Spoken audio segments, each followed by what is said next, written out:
In this video, we will cover the concept of coordination and the need of coordination in management. We will also discuss few case studies on the above topic. First of all, the meaning of coordination. Coordination is the process of integrating the efforts of different individuals towards organizational goals. अब एक organisation में हमें पता है कि बहुत सारी activities perform की जाती हैं। उन एक्टिविटीज को करने के लिए अलग अलग डिपार्टमेंट्स बनाए जाते हैं, जैसे कि finance department, production department, human resource department, accounting department, marketing department. At the same time एक ऑर्गेनाइजेशन में बहुत सारे लोग काम कर रहे होते हैं, बहुत सारे एम्प्लॉयज, बहुत सारे experts, specialist, they are working in an organisation. So जब भी कोई ऑर्गेनाइजेशन में एम्प्लॉय एंटर करता है, वो अपने कुछ पर्पस की वजह से आता है ऑर्गेनाइजेशन में, उसका खुद का कुछ मोटिव होता है। At the same time her person के अपने अपने कुछ व्यूज होते हैं। अगर हर पर्सन या हर डिपार्टमेंट सिर्फ अपने ही गोल पर फोकस करेगा और बाकी वर्कर्स को या बाकी डिपार्टमेंट्स को, बाकी एक्टिविटीज को इग्नोर करेगा, तो क्या होगा? As a result organisational goal will suffer. तो अब हमें क्या करना है? ये जो सारी एक्टिविटीज हैं, इतने सारे डिपार्टमेंट्स हैं ऑर्गेनाइजेशन में, इतने सारे लोग काम कर रहे हैं, उनके बीच में एक बाइंडिंग फोर्स लाना है ताकि वो अपने इंडिविजुअल डिफरेंसेस को साइड में रख के they can come together, they can work as a united team towards achievement of organizational goals. So coordination is that binding force जो कि सबको साथ में बांध के रखती है. So it is a very important concept in organization. It is a very important concept in management because अगर कोऑर्डिनेशन नहीं होगा एक्टिविटीज के बीच में, डिपार्टमेंट्स के बीच में और एम्प्लॉयज के बीच में, तो सब अपने पे फोकस करते जाएंगे, सबके बीच में लड़ाई झगड़े होते जाएंगे, सबके बीच में कन्फ्लिक्ट्स होंगे and as a result organisational goals will suffer. So coordination क्या होता है? Integrating the efforts. Integrating means unite करना, साथ में लेके आना. Integrating means bring together, uniting different individual efforts of different individual. जितने भी लोग, जितने भी एम्प्लॉइज एफर्ट कर रहे हैं, काम कर रहे हैं, उनको किसकी तरफ डायरेक्ट करना? Towards achievement of organisational goals. Coordination को हम ऐसे भी डिफाइन कर सकते हैं, that is it is a process of creating harmony among different activities and resources of an organisation. So let's come to the features of coordination. First of all, it integrates group efforts. ये already हम definition में देख चुके हैं कि एक organisation में जितने भी लोग काम कर रहे हैं, जितने भी एम्प्लॉयज एफर्ट कर रहे हैं, मेहनत कर रहे हैं, उस मेहनत को साथ में लाना है और उस मेहनत को डायरेक्ट करना है ऑर्गेनाइजेशनल गोल्स की तरफ. So coordination integrates efforts of different individual towards organisational goals. Next point is ensures unity of efforts. Unity क्या होता है? अगेन यूनिटी मतलब मिलके काम करना, हार्मनी में काम करना, साथ में आके काम करना. सो एक ऑर्गेनाइजेशन में जितने भी लोग हैं, अलग अलग इंडिविजुअल हैं या अलग अलग एक्टिविटीज हैं, अलग अलग नेचर की एक्टिविटीज हैं या डिपार्टमेंट्स हैं, उन सबके बीच में हार्मनी क्रिएट करना, उन सबके बीच में यूनिटी क्रिएट करना और उनको यूनाइटेड करना क्यों इंपॉर्टेंट है? ताकि वो मिलके again what is important? Organisational goals. Next point is continuous. Continuous का क्या मीनिंग होता है? लगातार. ऐसा नहीं है कि कोऑर्डिनेशन आज किया और कल उसकी जरूरत नहीं होगी. Coordination is needed on regular basis. It is not a one time activity. एक ऑर्गेनाइजेशन में कंटिन्यूअस बेसिस पे कोऑर्डिनेशन होना चाहिए. जितनी भी एक्टिविटीज चल रही होती हैं एक ऑर्गेनाइजेशन में, जितने भी लोग काम कर रहे होते हैं, coordination is required among them on a ongoing और continuous basis. Fourth feature is pervasive. ये वर्ड हम ऑलरेडी मैनेजमेंट में भी पढ़ा था. परवेसिव का क्या मीनिंग होता है? यूनिवर्सल और something which is required everywhere. So again coordination is also pervasive. It is required in all types of organization It is required at all levels of organization and it is required at all departments of an organisation. तो ऐसा नहीं है कि ये सिर्फ top level या middle level या lower level पे चाहिए, ये हर लेवल पे चाहिए. ये profit organisation, non profit organisation, हर तरह की ऑर्गेनाइजेशन में चाहिए. सिमिलरली ये हर डिपार्टमेंट में भी, चाहे फाइनेंस डिपार्टमेंट हो, प्रोडक्शन डिपार्टमेंट हो, marketing department. Also, coordination is pervasive. It is required everywhere.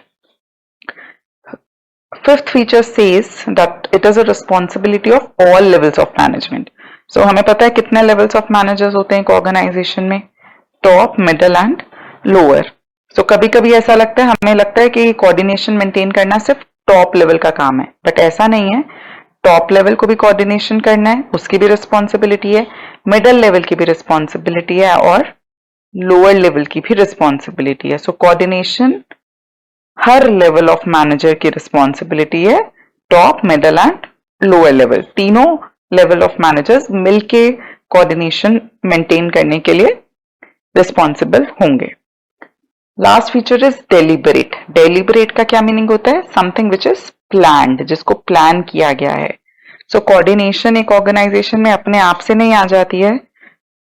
Management को इसको प्रॉपर प्लान करना पड़ता है. इसके लिए प्रॉपरली प्लानिंग की जाती है कि कैसे एक्टिविटीज के बीच में, कैसे डिपार्टमेंट्स के बीच में, कैसे वर्कर्स के बीच में, कैसे एक्सपर्ट्स के बीच में कोऑर्डिनेशन मेंटेन किया जाए. So it is something which is planned. It does not come on its own. ये खुद से नहीं आता है, ये मैनेजमेंट के द्वारा प्रॉपरली प्लान किया जाता है. So these were the features of coordination. Now let's see the need of coordination in an organisation. एक ऑर्गेनाइजेशन में कोऑर्डिनेशन की रिक्वायरमेंट ही क्यों है, क्यों जरूरी है कि सबके बीच में कोऑर्डिनेशन रहे? This is because mainly there are 3 reasons. First, growth in size. Second, functional differentiation. And third, specialization. First, growth in size. जैसे जैसे एक ऑर्गेनाइजेशन ग्रो करता है, तब क्या होता है? अगर ऑर्गेनाइजेशन ग्रो कर रहा है, उसके वर्कर्स भी इंक्रीज होंगे, नंबर ऑफ वर्कर्स बढ़ेंगे. जितने ज्यादा वर्कर्स होंगे, उतने ज्यादा माइंड्स होंगे, उतने ज्यादा उनके ओपिनियंस होंगे, उतने ज्यादा उनके स्किल्स होंगे. तो जितने ज्यादा लोग होंगे, उतने ज्यादा चांसेस हैं कि उनके बीच में ओपिनियन क्लैश हो सकता है, ईगो क्लैश हो सकता है, उनके बीच में लड़ाई झगड़ा हो रहा है, डिस्प्यूट्स हो रहे हैं. बिकॉज सबके अपने अपने ओपिनियंस होते हैं, सब अलग अलग डाइवर्स बैकग्राउंड से आ रहे हैं, सब अलग अलग नॉलेज के साथ आ रहे हैं. So they have their individual differences. तो जैसे जैसे ग्रोथ होगा, उतनी ही ज्यादा कोऑर्डिनेशन की रिक्वायरमेंट बढ़ती जाएगी. क्यों? ताकि उनके बीच के जो कॉन्फ्लिक्ट्स हैं उसको बैलेंस किया जा सके, उनको सॉल्व किया जा सके, कम किया जा सके. So mainly coordination is required to resolve the conflicts among the employees of an organisation. So first point में क्या बात की जा रही है कि जितने भी वर्कर्स हैं उनके बीच में लड़ाई झगड़े ना हो, उसको सॉल्व करने के लिए कोऑर्डिनेशन की रिक्वायरमेंट होती है. Now come to the second point, functional differentiation. We all know एक ऑर्गेनाइजेशन में बहुत सारे डिपार्टमेंट्स होते हैं, हम ये डिस्कस कर चुके हैं. Departments meaning group of activities. एक फाइनेंस डिपार्टमेंट होगा जिसमें फाइनेंशियल काम होगा, मार्केटिंग डिपार्टमेंट होगा जिसमें सेल्स बढ़ाने का काम होगा, प्रोडक्शन डिपार्टमेंट में प्रोडक्शन से रिलेटेड काम होगा, परचेज डिपार्टमेंट में परचेज रिलेटेड वर्क होगा. सो इतने सारे डिपार्टमेंट हैं. हर डिपार्टमेंट पहले तो अपने ऊपर फोकस करता है, सबके अपने अपने अलग गोल्स होते हैं, बट उससे क्या होता है, देयर आर चांसेस कि वो दूसरे डिपार्टमेंट्स को इग्नोर करें और अपने पे फोकस करें, आपस में उनके क्लैश हो जाए, डिस्प्यूट्स हो जाए. Again coordination is required to resolve the conflicts. जो भी डिपार्टमेंट के बीच में अगर लड़ाई झगड़े हैं वो कम से कम हो या ना हो, ये इंश्योर करने के लिए हमें क्या जरूरत है? कोऑर्डिनेशन प्लान करने की जरूरत है. Then third one is specialisation. Specialisation में यहाँ किसकी बात की जा रही है? स्पेशलिस्ट और एक्सपर्ट्स. एक हम ऑर्गेनाइजेशन में देखते हैं कि कुछ एमबीए आ रहे हैं काम करने, कुछ इंजीनियरिंग फील्ड से आ रहे हैं, कुछ चार्टर्ड अकाउंटेंट्स आ रहे हैं. तो ऐसे एक ऑर्गेनाइजेशन में बहुत सारे एक्सपर्ट्स काम कर रहे होते हैं. अब हर एक्सपर्ट अपनी लाइन का अच्छी नॉलेज रखता है, जिसकी वजह से उसका ईगो भी हाई होता है. तो वो दूसरे को गलत समझता है और अपने आप को हमेशा सोचता है I am the right one. तो इससे क्या होता है, there is ego clash between, there is a chance of ego clash between various experts or various specialists working in an organization. So again, what is required? Coordination is required to solve these differences, to solve these conflicts among specialists or experts. So basically तीनों ही importance में हमने क्या देखा कि coordination क्यों चाहिए? लड़ाई झगड़े कम करने के लिए. फर्स्ट में किसके बीच में कॉन्फ्लिक्ट्स कम करने के लिए कोऑर्डिनेशन चाहिए? एम्प्लॉयज की बात की गई थी.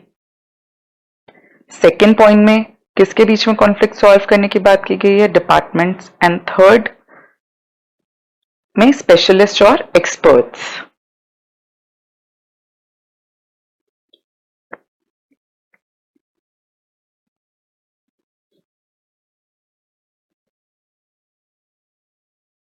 Now the next topic is coordination. अब यहां कोऑर्डिनेशन के सामने क्या लिखा हुआ? It is essence of management. Essence का क्या मतलब है? Very essential. कोऑर्डिनेशन को एसेंस ऑफ मैनेजमेंट क्यों बोलते हैं? Because coordination is very essential part of management. बिना कोऑर्डिनेशन के मैनेजमेंट सक्सेसफुल नहीं हो सकता है. अब the reason that coordination is called as essence of management, there are two main reasons. First of all, coordination is required at all levels. कितने level हमें पता है? Top, middle and lower. तो जितने भी लेवल ऑफ मैनेजर्स काम कर रहे हैं, तीनों लेवल पे कोऑर्डिनेशन की रिक्वायरमेंट है. At the same time coordination is required in all functions of management. There are 5 functions of management: planning, organizing, staffing, directing and controlling. So coordination पांचों ही functions में required है. So coordination हम देख सकते हैं कि हर लेवल पे भी चाहिए और हर एक्टिविटी में भी चाहिए, हर फंक्शन में भी चाहिए. That is why coordination is essence of management. Now let's see कि coordination क्यों हर लेवल पे चाहिए और क्यों हर फंक्शन पे चाहिए. So first of all, coordination is required at all levels. अब टॉप लेवल की बात करें तो टॉप लेवल कौन होते हैं? They are the face of the organization. They are the senior most person of the organization who are responsible for the success and failure of the organization. तो अब top level का क्या काम होता है कि पूरे ऑर्गेनाइजेशन की सारी एक्टिविटीज को कोऑर्डिनेट करना. सो टॉप लेवल पे क्या कोऑर्डिनेट करने की जरूरत होती है? Activities of whole organisation. Then let's come to the middle level managers. We know middle level managers कौन से होते हैं? जो डिपार्टमेंटल हेड्स होते हैं, like finance manager, production manager, human resource manager. So इनका क्या काम है कि अपने डिपार्टमेंट्स की एक्टिविटीज को कोऑर्डिनेट करना. सो यहाँ पे भी कोऑर्डिनेशन चाहिए with in the department and with other departments also. हमने मिडिल लेवल मैनेजर में पढ़ा था ना कि अलग बाकी डिपार्टमेंट्स के साथ कोऑर्डिनेशन में काम करने, कोऑपरेशन में काम करने. Then lower level managers. Lower level managers कौन होते हैं? जो किसके टच में होते हैं? वर्कर्स. सो इनका क्या काम है? इनको क्या कोऑर्डिनेट करना है? Activities of workers. So coordination is required at all levels of management. Top level पे क्यों चाहिए? पूरी ऑर्गेनाइजेशन की एक्टिविटीज को कोऑर्डिनेट करना है. मिडिल लेवल पे क्या कोऑर्डिनेट करना है? डिपार्टमेंट की एक्टिविटीज को कोऑर्डिनेट करना है. एंड लोअर लेवल पे वर्कर्स की एक्टिविटीज को कोऑर्डिनेट करना है.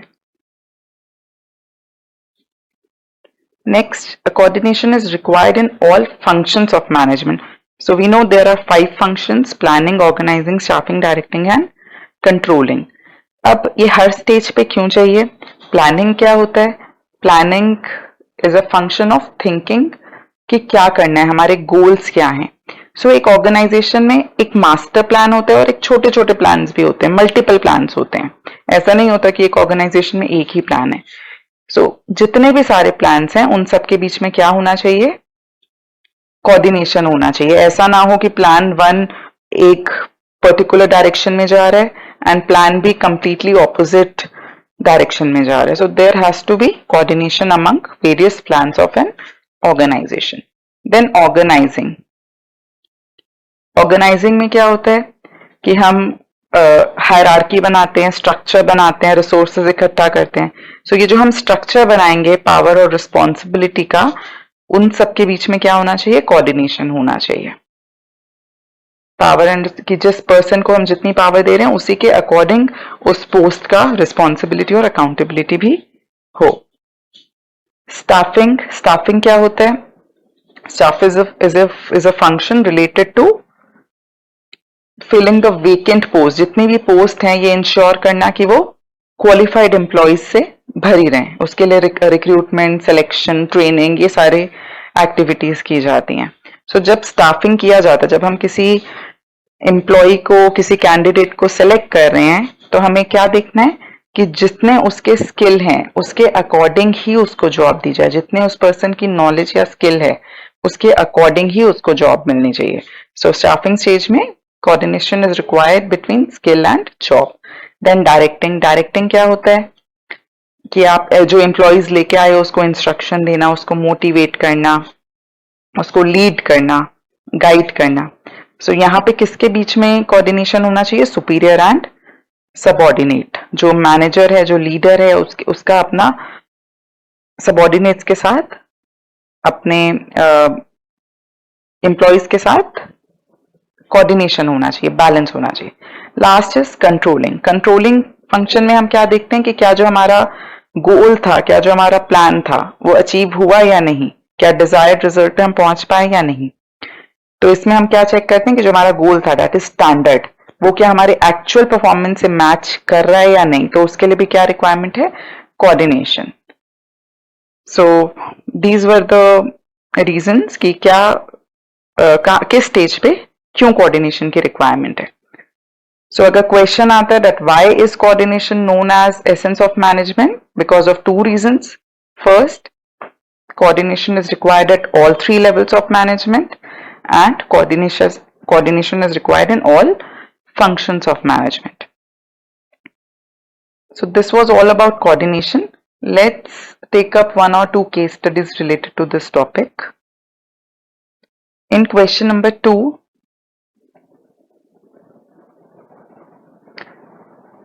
let's read question number 2. In a company profits are declining, एक कंपनी में प्रॉफिट डिक्लाइन हो रहे हैं। सेल्स डिपार्टमेंट ब्लेम कर रहा है प्रोडक्शन डिपार्टमेंट को because of low quality. Production department blame कर रहा है परचेज डिपार्टमेंट को for not supplying the quality parts. So यहाँ पे क्या हो रहा है? डिपार्टमेंट्स, बहुत सारे जो डिपार्टमेंट हैं, production department, sales department, purchase department, ये आपस में ब्लेम गेम कर रहे हैं।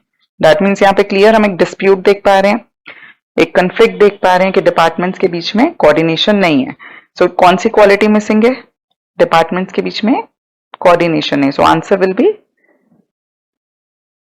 कोऑर्डिनेशन, बिकॉज यहाँ डिपार्टमेंट्स के बीच में कन्फ्लिक्ट है। विच quality of management is lacking? The answer is coordination.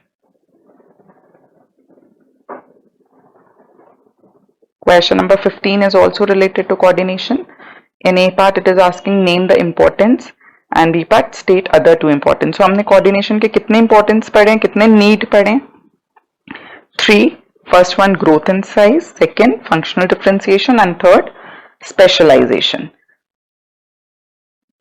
Sales department wants to increase sale by 20%.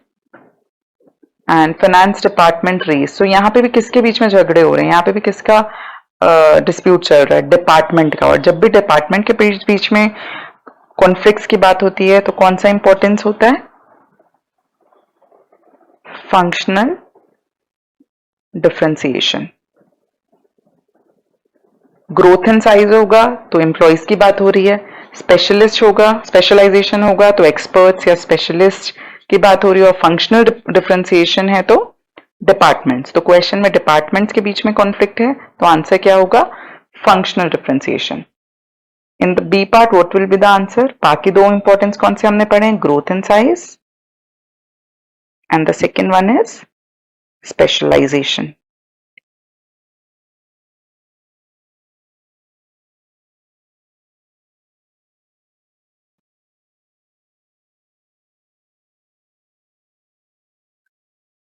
Question number 14, एक स्टेटमेंट दी हुई है और पूछा name the concept of management.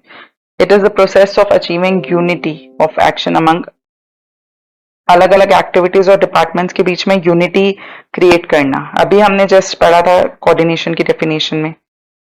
सो ये किसकी बात की जा रही है इस लाइन में? coordination.